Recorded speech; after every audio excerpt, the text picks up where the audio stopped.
again, they do this propaganda by omission in episode 4 with Tom Devocht.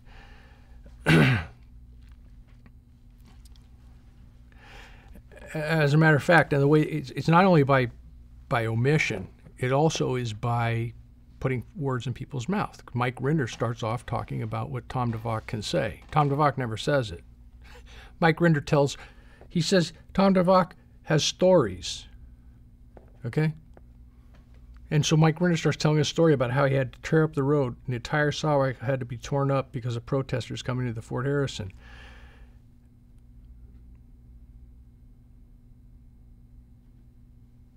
Why is Mike Rinder telling us when they sent a whole camera crew, including themselves, for a vacation in Seattle to see him? Why doesn't he tell us?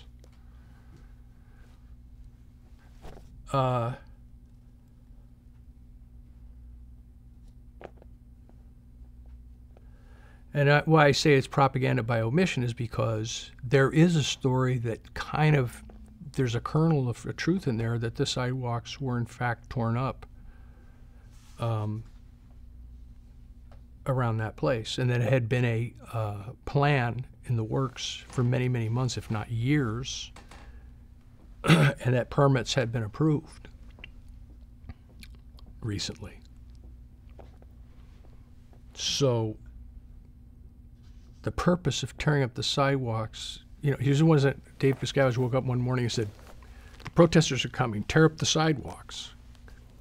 The sidewalks were getting replaced as part of a plan that had been years in the making and it had recently been approved. So the next step is to tear up the sidewalks. If there's a benefit, they don't give a platform for people to get in the face of Scientologists at a particular time of the year, great. But it didn't happen like Mike Rinder said it happened, and that's probably why Tom Devocht doesn't tell us what Mike Rinder tells us Tom Devocht's story is. It's just absurd on its face that he's got to tell the story of the guy who's the featured person who they fly 3,000 miles to film with a film crew, and he doesn't tell us the story.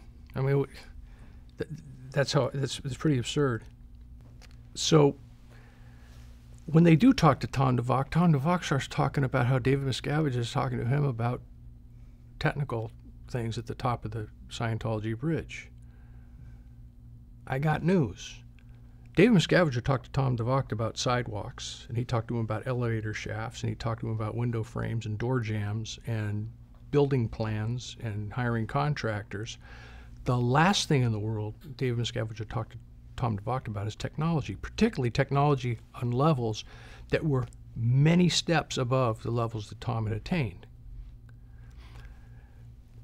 I mean, we're 8 years into this thing, okay? I spoke to Tom Devocht 6, 7 years ago, okay? He never mentioned anything like that. All of a sudden, 7 years after the fact of leaving, 7 years after spilling all and telling all, he's now all of a sudden making up that he's being told by David Miscavige the secrets of the highest levels of the bridge of Scientology. I mean, this stuff is so patently incredible on its face, it's laughable.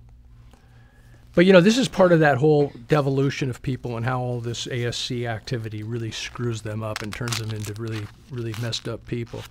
Because I hadn't really talked to Tom for a few years, but, there's been this, he's devolved into this, the more he's been validated and stroked for acting like a victim with respect to Scientology, the more victim he's become. And that is the phenomena that happens. I mean, I really like Tom Devocht. In fact, when first times I spoke about him, when I spoke to the media early on, I made that clear. I always liked the guy when I was in Scientology. But since we've been out, he's become more and more degraded, to the point where, I did a show where I was trying to establish some objectivity with respect to Scientology, and he was on camera with me having a discussion, and I said, I did get a few, and I was low-key, but I wasn't preaching Scientology. I simply said, I can't be denied that I got some, at the time I felt I got some good tools at the outset when I got involved in Scientology. And this guy literally leapt out of his chair and got in my face and started spewing at me. How do you know you got anything out of it? How do you know?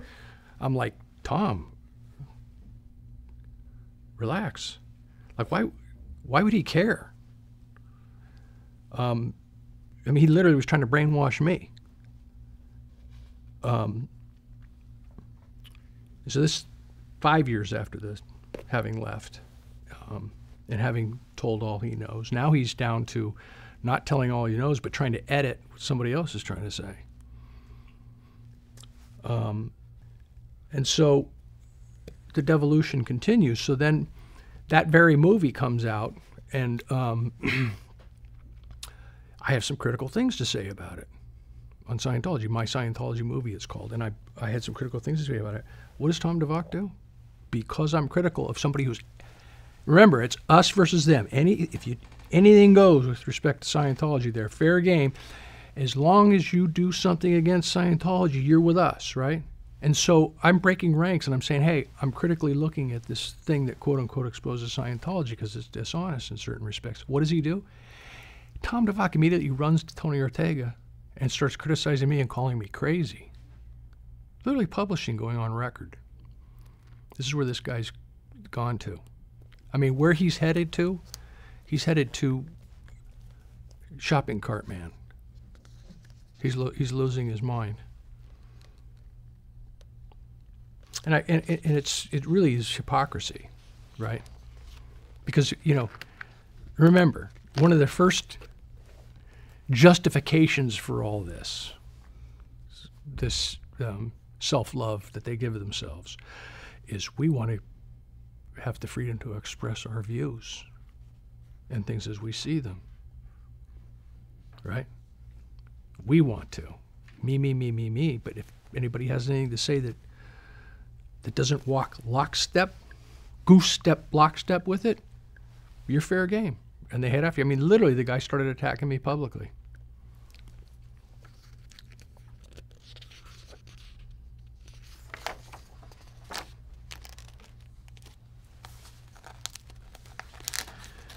So I comment on his attack on me, right?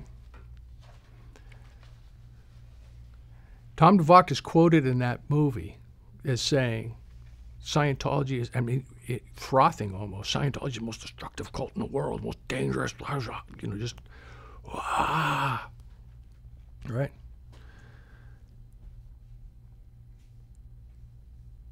And so I comment on the dishonesty of Tony Ortega and the crew from that movie. You know what Tom Devocht posts? Give it a rest, Marty. Scientology's a joke. It's just entertainment. I'm pointing this out as hypocrisy because he's going to the premiere in Hollywood on the arm of Alex Gibney, right? He's going to date with Alex and back like a big shot on the red carpet because he's frothing at the mouth about how Scientology is the most destructive thing and we got to do something about this, right? And the second I push back a little bit, he's like, hey, it's a joke. The whole thing's a joke.